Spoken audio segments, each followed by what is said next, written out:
Good morning, good evening, good afternoon, little mamas and little mamettes. Welcome to the Collective Friday podcast My show. mess. I am your host, the Muppet Master, Kermit the Frog, and my co-host, Comandante, Compañero, Big Sexy Cruz, and this goofball named Ash. So what's going on? I, I like how I'm the only one with like a head title, like a subtitle on my name. I think I took mine off when I was doing when I was actually doing the interview the other day that we went into.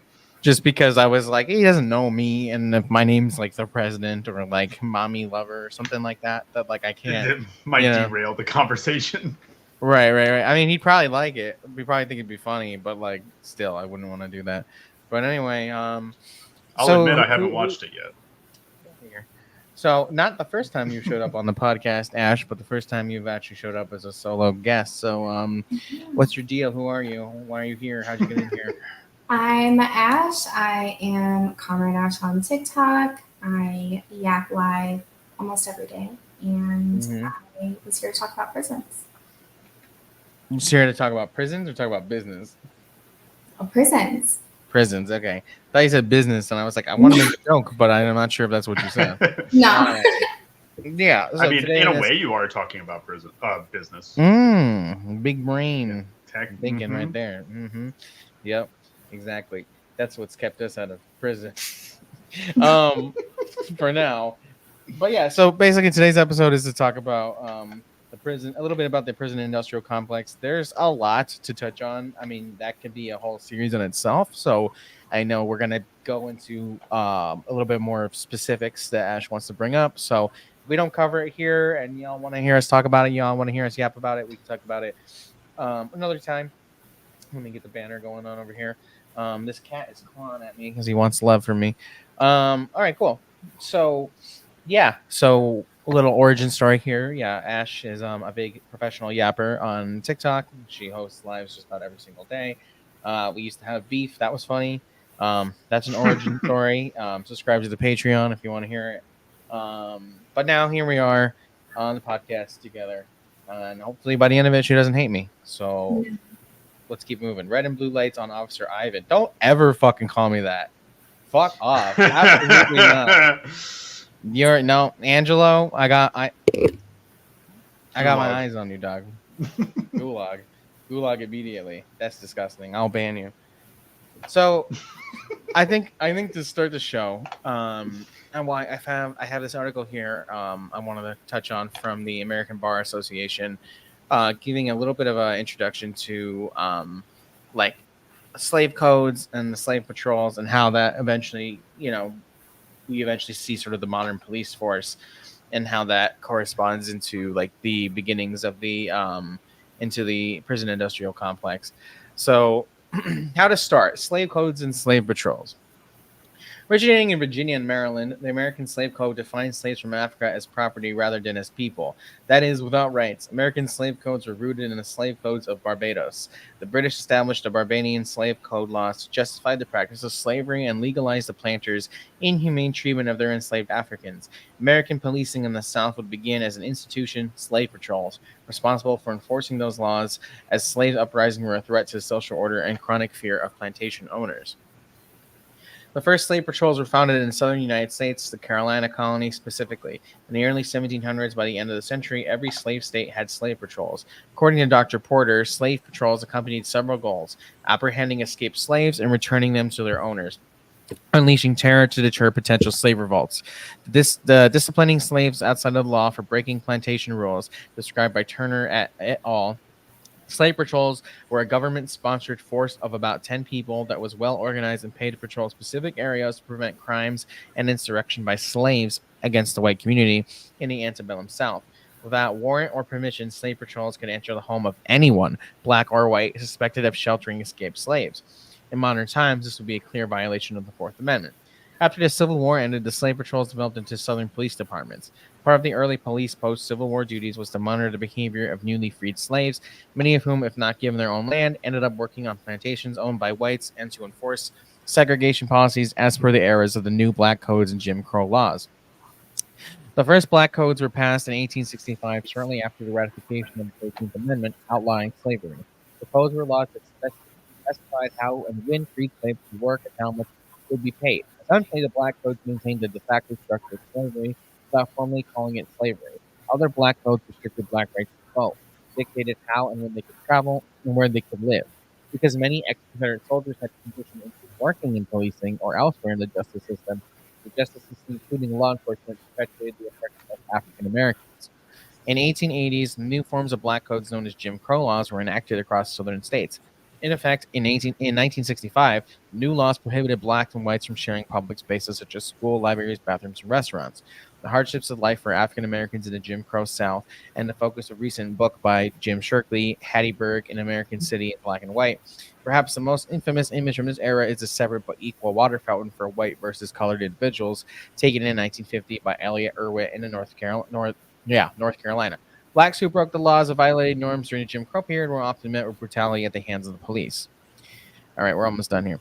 Fast forward to the 1960s, the formal end of the Jim Crow era. The Voting Rights Act and the Civil Rights Act came during a decade of much social political upheaval, opposition to the Vietnam War, and other protest movements. For civil rights, women's rights, victim rights, prison rights, signaled that America had entered a new era of challenges to the status quo. In July 1964, civil rights activist Malcolm X would denounce what he called New York's police outright scare tactics in responding to racial tensions in the city. During the time of upheaval, the police acted as enforcers of the status quo. It was no longer about quashing slave uprising. Indeed, citizens' protests, the police response, and those protests were not just happening in former slave states, but throughout the country. According to Dr. Victor Capel of Eastern Kentucky University, the police were now tasked with responding to anyone who pushed back against the existing social, political, and economic structure of America, which seemed to disadvantage the poor and people of color. During the summer of the late 1960s, race riots broke out in the cities across the country, particularly in 1967 and 1968. Assassinations of civil rights leader Dr. Martin Luther King. The police responded at times harshly to the riots using dogs, fire hoses, and tear gas. Okay, so all that being said, basically, while that is very much centered in like policing, the sorry, I was reading the comments. Policing to prison pipeline became a very real thing. And essentially what you have from the very end days of slavery, or even before slavery ended, to now, you have a system that's designed to catch people, particularly people of color, and put them into an industry and make them even more into a commodity, or in this case for former slaves and now the descendants of slaves, and people of color, into continue to make them into a commodity. So I hope that was a decent enough intro for you, my friend Ash. Oh, 100%. And it's absolutely right. Like it really still does function the same way. You know, like there's over 4,000 private companies that are using the labor of incarcerated people, like Victoria's Secret, AT&T, like almost anything that is like made in America, like has been through the hands of incarcerated people. And then also, you know, the military service uniforms. It's everything. Like all of us, it's all around us, you know, and a lot of people don't even know that this is happening. Yeah.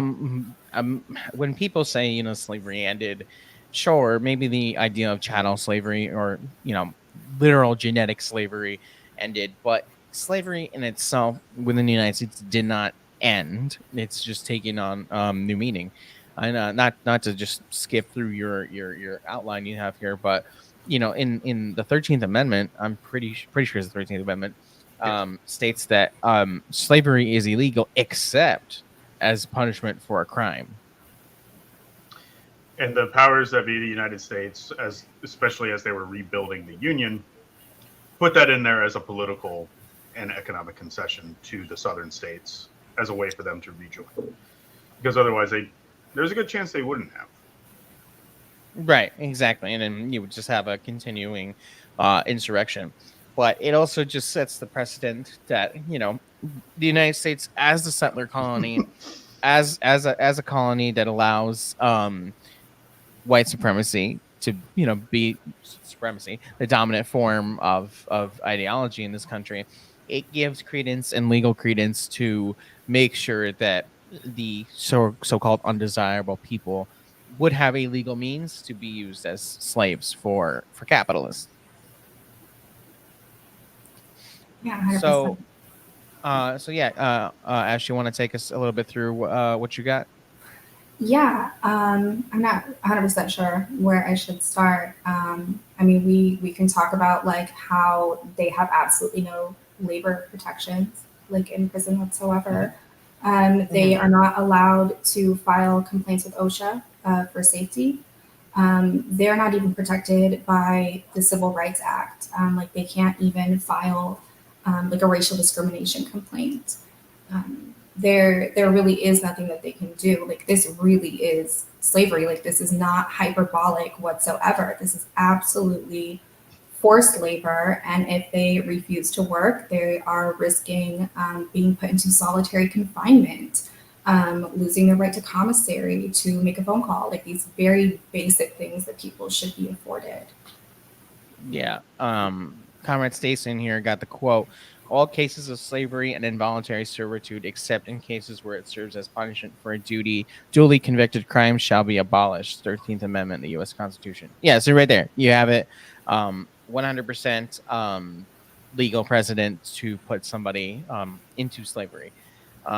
So yeah, as Comrade Ash is saying, that basically a lot of people who find themselves in the prison industrial complex, whether or not they're extreme violent offenders versus somebody who was young and dumb versus somebody who is innocent, who ends up getting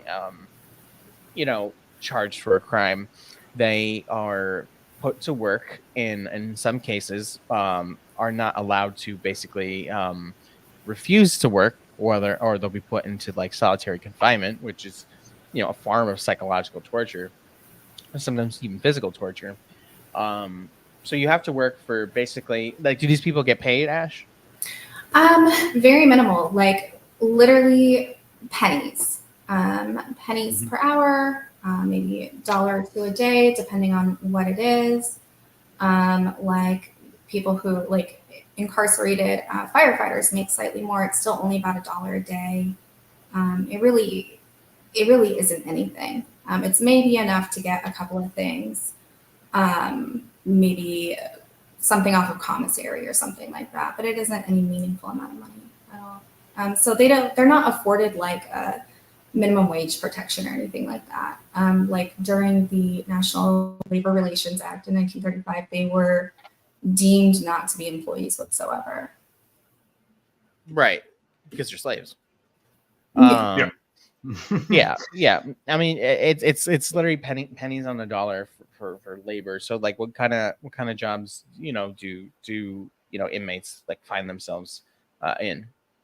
All kinds of jobs. I mean, even just like the upkeep of the prison itself.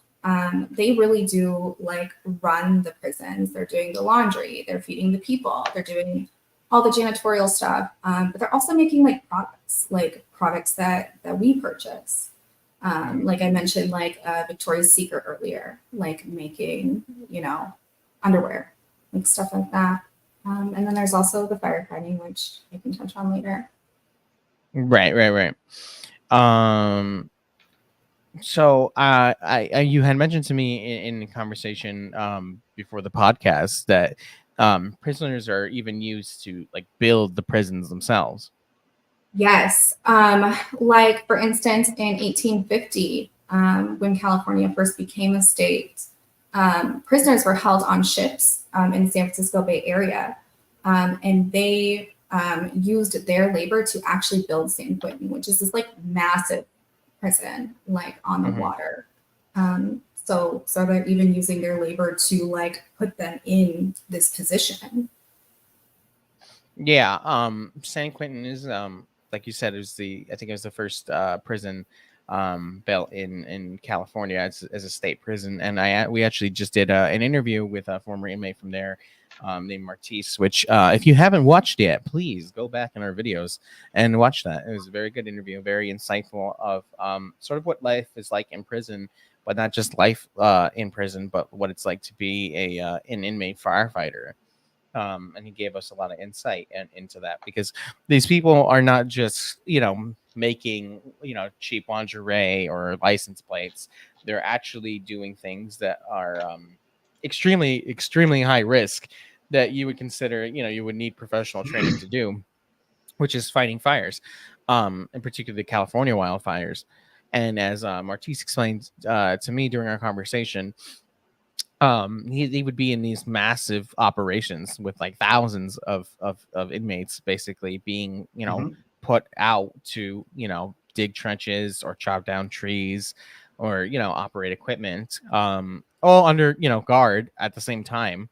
But basically they would be the main driving force to fight these fires, to prevent them from causing damage to, you know, not just town, cities, civilization, but also businesses, Yeah. because all these businesses are going to lose out on their profits if all their buildings and stuff burn down.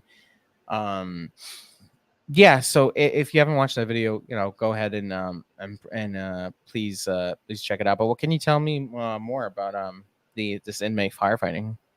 Yeah, so I didn't know about this until somebody close to me, was in this program. But these fires that they're fighting, like I'm in Northern California, right? We are having these like unprecedented, like major wildfires that are oftentimes directly caused by like climate change or like the electric companies not keeping up their infrastructure. Like, this is very much caused by capitalism. But so they have, I want to say it's 34 camps in California, maybe just slightly off on that. One of them is even like juvenile. So there's even one juvenile camp. But so I personally have been, it's wild. So they have 1/3 of all wildfire firefighters in California are inmates. And they're not just like helping out, like they are directly like on the front line being dropped off in these extremely dangerous situations. They are wearing like 2 layers of protection. They have like 40 pounds of gear on them, and they're digging the lines before the dozers come by hand, like literally with shovels. Like it's 110 degrees. It's extremely, extremely dangerous. And they're getting paid maybe like $1 or $2 a day, $2 if like you're one of the guys with the chainsaw. So it's incredibly dangerous. My state in particular is exploiting them. California is saving $100 million a year by exploiting people. So, like, what would you say, to people when they hear this information and they sort of counter with like, okay, well, they're criminals? No, I don't care. Like, I genuinely, like me personally, I don't care. I think it's completely unethical and wrong to like essentially bribe people to put themselves in these like life risking situations for like $1 a day. It's completely wrong. And this is also like a privileged program to be in. Like you have to meet like certain criteria. Like you can't be like have like very serious like violent charges and stuff. But they're incentivizing them through every day that you're in the program, they'll give you 2 days out. So I don't believe that you can really consent to being in that program. And they are firefighters, and they are literally saving lives with the work that they do, and they should be compensated and treated fairly. Yeah, I agree. Prison, and I talked to Martise about this. Prison is on paper supposed to be designed for people to be rehabilitated, which is a joke. That's not what happens. And in an interview, Martise explains to us that like while some prisons, San Quentin in particular, does offer certain things like classes, or you can get a degree, or something like that, the prison itself doesn't encourage that. Right. The prison rather just keep you, as he said, dependent on them, dependent on everything you get from them, and then you work for the prison, for the company that owns the prison, so they make a bunch of money. And that's sort of how that's whole capitalism's whole thing, right? capitalism makes its money, makes its profit based off the surplus labor value that it's extracting from people. It's not because they're making millions of dollars off of license plates or lingerie or cheap tools or whatever. They're making money off of the money that they're not paying you for your labor. But yeah, Martise basically said how the prison doesn't encourage people to do any of this and any sort of anything to benefit yourself. So he was explaining to us how basically when he ended up basically in a position where he could be an inmate firefighter, they kind of were just like, well, this is what you're gonna do now. Like there wasn't really much of a conversation about it. It was just more of like, all right, well, here you go. And then that's what he got involved in. Yeah, California also has like a firefighter shortage, and that's been going on for like at least 10 years. So I do think that is a huge part of, you know, trying to get people into this program, or like you said, sometimes forcing them into it. Mm-hmm. So one of the things here, I wanted to bring this up, and someone in the comment section just brought it up too. What happens to these inmate firefighters when they do get out of prison? So they still cannot do it. Well, on paper, they're supposed to be able to do it now. So in 2020, they passed something in California called AB 2147. And basically, what that states is that if you were an inmate firefighter, you are eligible to have your record expunged. And they sort of like framed it as this like automatic guarantee that you would then be able to become like just a regular like firefighter, right? But the problem that happens is like, what if they don't approve the expungement? Or really also what can happen is when you apply, they can still deny you and like not tell you why they're doing that. So like this discrimination is still happening. Like just because on paper it says like now you can be a firefighter doesn't mean you actually. Yeah. It really is just like a vicious cycle. Again, going back to the interview that we did, like so many people, again, going from the days of slave codes, Jim Crow law era, sort of American society is built to force people into crime, particularly Black and brown people. And as our new friend told us, how basically they would engage in less than legal activities, they never thought as young people that they were like doing anything necessarily bad. It was just sort of something you just did.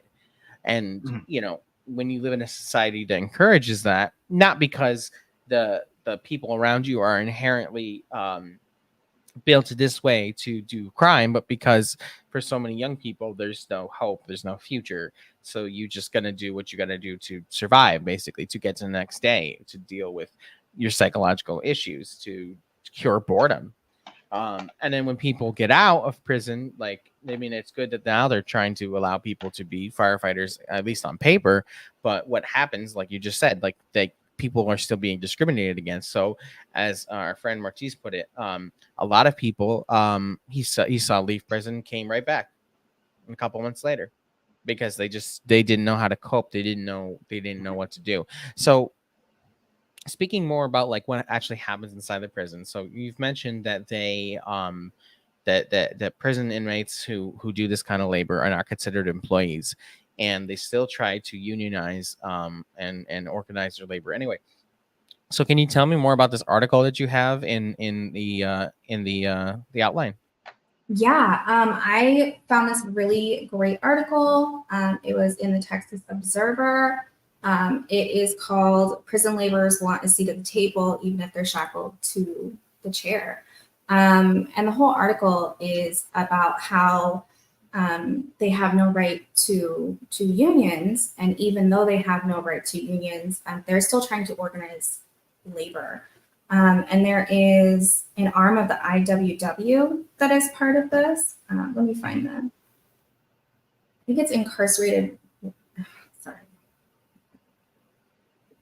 Well, it's an arm of the IWW for incarcerated workers.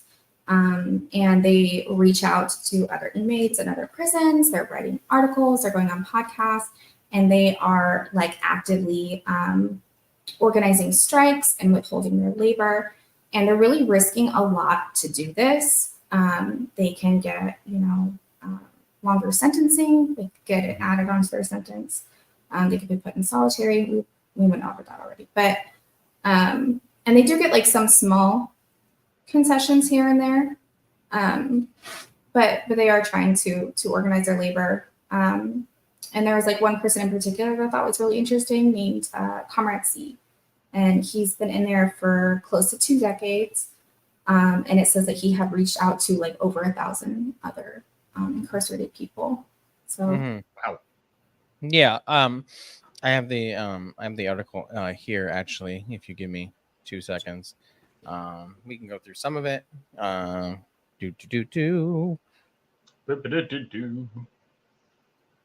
Cruz, play me a ditty. All right, never mind. I got it. Good. All right. All right. We made it. So this is the article what we have in the private chat, incarceratedworkers.org. So yeah, from the Texas Observer, we have solidarity from Solidarity and Beyond. Texans are organizing inside the outside of prison to empower incarcerated workers who labor in dangerous conditions without pay. Julio Alex Zungia ends the message he sends from his prison cell with the sign off Solidarity Forever. He sometimes includes a postscript with music recommendations leaning towards vibey, alt pop, and indie, a somewhat surprising mix for the self-described anarchist activist. You snuck in an anarchist here, Ash. He prefers to be called Alex, but many of his contacts inside and outside of prison know him as Comrade Z.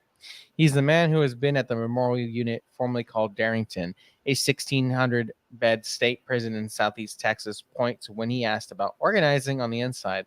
Like everyone else locked up in Texas who is physically and mentally able, Zuniga, a 44-year-old from San Antonio, was required to work without pay while housed at Memorial near the unincorporated town of Rocheron.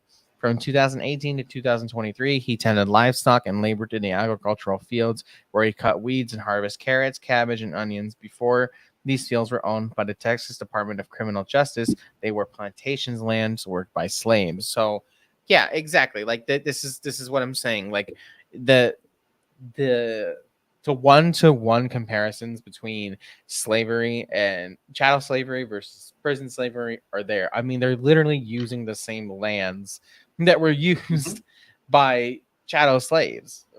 In some cases probably for 50, 100, 200, maybe can't say 400 years because California was colonized yet, but you get what I'm saying. All right, let's go on. While he grew up on the south side of San Antonio, Zuniga spent some of his youth in the rural outside skirts of Laredo. This was the extent of his previous exposure to agriculture, but he took to frameworks somewhat easily. I love animals and I love playing with dirt, he told the Texas Observer in the March interview. But as he began reading about the history of the land he was working on and its roots in slavery, as he learned more about labor movement, he started advocating for himself. He would occasionally refuse to work, telling officers he wouldn't return to the fields until he received requested safety gear like boots and masks. He'd get slapped with a disciplinary case. Prison policy says that anyone who refuses to work can lose visitation privileges, be confined to their cell, or receive other punishments that can affect their chance of parole. Zuniga is currently about 11 years into a 15-year-old sentence. In the end, though, Zuniga said that pushing back would usually get him the things he asked for. In 2019, he became involved with the Incarcerated Workers Organizing Committee, a prison-led arm of the 119-year-old labor union, the Industrial Workers of the World. Sometimes you say it's illegal for prisoners to unionize, but it's not, as Zuniga said. It's just frowned upon, but it works. Now, if you want to read the rest of the article, I'm going to encourage y'all to go ahead and read it. I'm not going to keep scrolling down because there's some original artwork that unfortunately includes some copyright stuff that I cannot show on stream or will get zapped because you can't fuck with Nintendo's money. Yep. Capitalist. Nintendo's ruthless when it comes to that stuff. Yeah, exactly. No, but yeah, I think it's a good case study, and not just how prisoners can organize for themselves, but how they can also how we have to. Like you said, if you give pushback, you usually get some kind of concession. I mean, obviously, when it comes to revolutionary struggle, eventually those contradictions will boil over into violence. But it is worth that when you're in any position, when you're at a job that you work, that you know if you're working a regular job, you're in a much better position than somebody who's working in literal slavery. That if your boss is being a dick, if there's policies that don't make sense, if you and your comrades can organize, it's definitely worth doing so. Especially in this case when there's people who are in much more dire situations who would probably very much appreciate the opportunity that you have, that you're not taking advantage of. But Ash, let me see what you have here. Here in your outline, do you want to read it? The incarcerated workers are not considered employees. Let's see. I have it in two different spots here. I'm sorry. Okay. Go ahead. Since U.S. law also explicitly excludes incarcerated workers from most universally recognized workplace protections, incarcerated workers are not covered by minimum wage laws or overtime protection, are not afforded the right to unionize, and are denied workplace safety guarantees. And then I have another. The one in the black outline: incarcerated workers not considered employees. Incarcerated workers are not considered employees under federal or state law. They lack protections guaranteed to other workers, including the right to organize and collectively bargain under the National Labor Relations Act of 1935. That New Deal era act of Congress is the bedrock legal safeguard for free world workers who take collective action to improve their terms of employment. But its protection stops at the prison door. Further, incarcerated laborers lack the right to file an Occupational Safety and Health Administration (OSHA) complaint, and they generally cannot sue over job-related discrimination under Title VII of the Civil Rights Act. Absent these protections, organizers must get creative when pushing for things like pay for incarcerated workers and recognition as employees. Mm-hmm. Yeah. So I guess let's get into a little bit more what we talk about traditionally, right? When we talk about communism and socialism, building a different society, particularly in anarchist circles, there's a lot of discussion about the abolition of prison and the abolition of the prison industrial complex. But not only just the abolition of prison industrial complex, but the abolition of the very idea itself. That comes into contention, I see, when it comes to people who have experienced a lot of state violence, where they do believe that there is some that there at least will be at some point a need to confine particular groups of people. Particularly, what I'm speaking of is like fascists, Nazis and those types. What do you think of that, Ash? Because I know we've had two conversations outside of the podcast. Like, what do you think? Where do you think society could go, post Rev or during Rev? Like, how do we contend with something like this? I think that I tend to have a harsher viewpoint on what to do with fascists than a prison, So I know, like, we have gone back and forth about this a little bit and, like, kind of lighthearted or whatever. I kind of think, like, well, never mind. Yeah, I think maybe there would be, like, a purpose, I guess, to, like, put them in somewhere, force re-education if possible. Something like along those lines. I do think that they should not ever be allowed in society whatsoever. They're absolutely dangerous. Yeah, I also agree that there is something else that could be done, other than prison, with Nazis and fascists and those types. As it comes to like the immediate post revolutionary society, like, I do hope that the people who usher in that society would have a better understanding of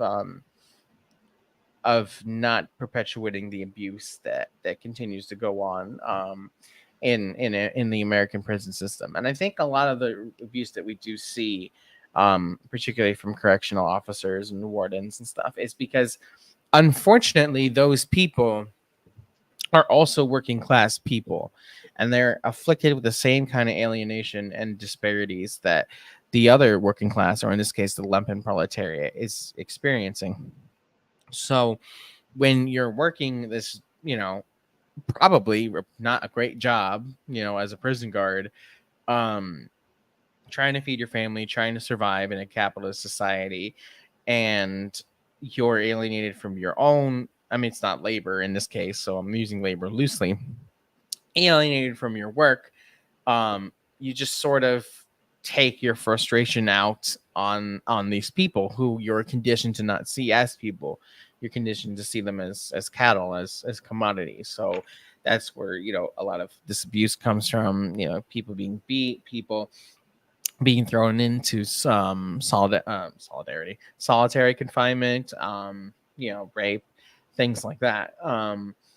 So hopefully in a society that is built to not perpetuate this rampant alienation and disparity that people just proletariat in general, and lumpen in general experience, that they would not, those motivations to do things like that wouldn't exist. It really would have to be something that the vanguard and that the most forward thinking Marxist Leninists would have to examine and look at when it comes to what the hell are we going to do moving forward with this system that is built off of slavery.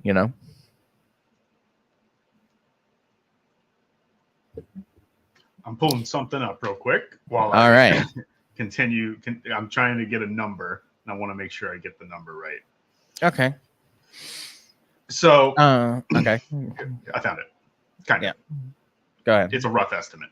But basically, so we're talking about prison systems, obviously, under the capitalist systems. And as we discuss socialist systems or mid-revolution systems of imprisonment, one of the things you can look at is the rate of imprisonment. And because socialist societies that have existed, such as the Soviet Union, Cuba, so on and so forth, are not treating people as a commodity, and the only people that are really going to prison are those who are acting against the people, you see significantly lower prison rates. So in the Soviet Union, for instance, I'm seeing here, it was around 1.5%, maybe 2% of the population was in prison. A lot of those were racist, former white guard members. During World War II, you see a lot of, obviously, followers of a certain mustache man in Germany. It's YouTube. We can say it. Oh, yeah. Okay, so Hitler and the Nazi, the Third Reich. But what you didn't see is people thrown in for, say, doing a drug. Or the only people that were in there were those that really needed to be in there, and the emphasis was more on rehabilitation. And while yes, they did have prison labor, especially in the Siberian section of the Soviet Union, it wasn't the same as here, where I think the United States is currently at 22% of our population is in prison. So living under these conditions, under this pay structure and this highly exploitative slave labor that we find ourselves existing alongside. Yeah.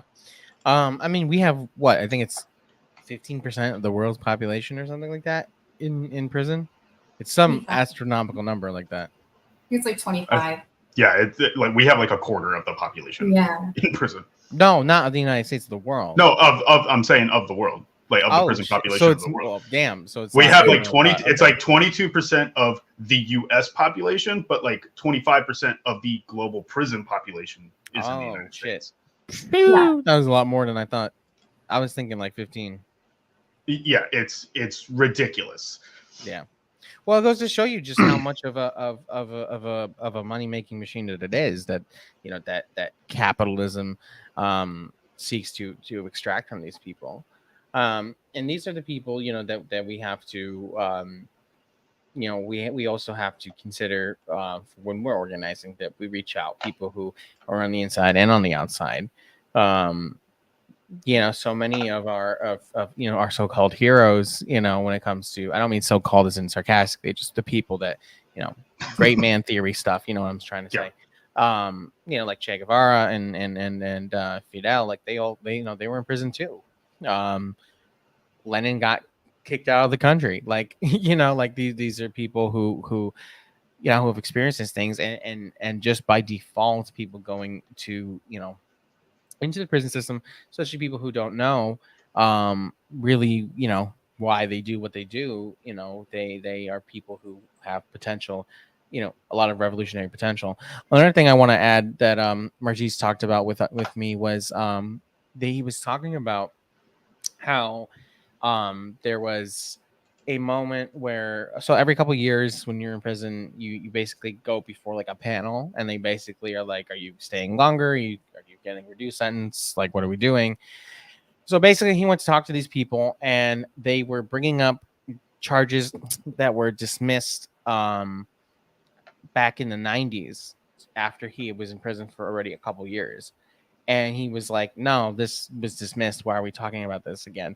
And basically he got in this, back and forth, until eventually the panel was like, all right, whatever.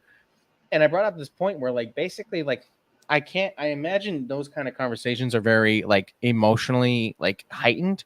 So like if your adrenaline's pumping and you're anxious, and or maybe you just don't really know what you're talking about because you never really got an education because of all these things that we're talking about, and now you're going before a panel of a bunch of people who are now bringing up stuff that were dismissed years ago. Now all of a sudden it can just be like, yeah, you're gonna stay longer.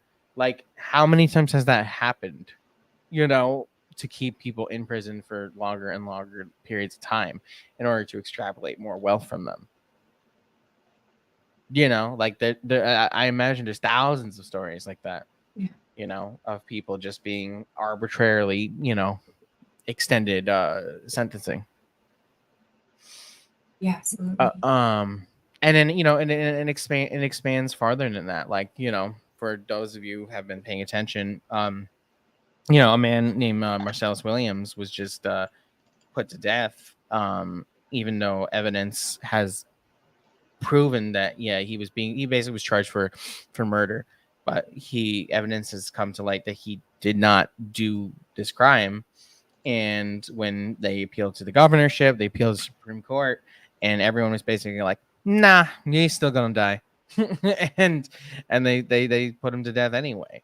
I mean, it's you cannot get more capitalistic than the prison industrial complex. Absolutely. I think it was over 1 million people had like called, texted, physically brought paperwork to the governor's office, and they still denied it. It's like absolutely horrible. He's an innocent man. It was like 1.4 million people. People, and I don't. And Oh, sorry. it's like dozens showed up at the place too, or at the governor's house or something like that, and still it's like, nah, couldn't do it.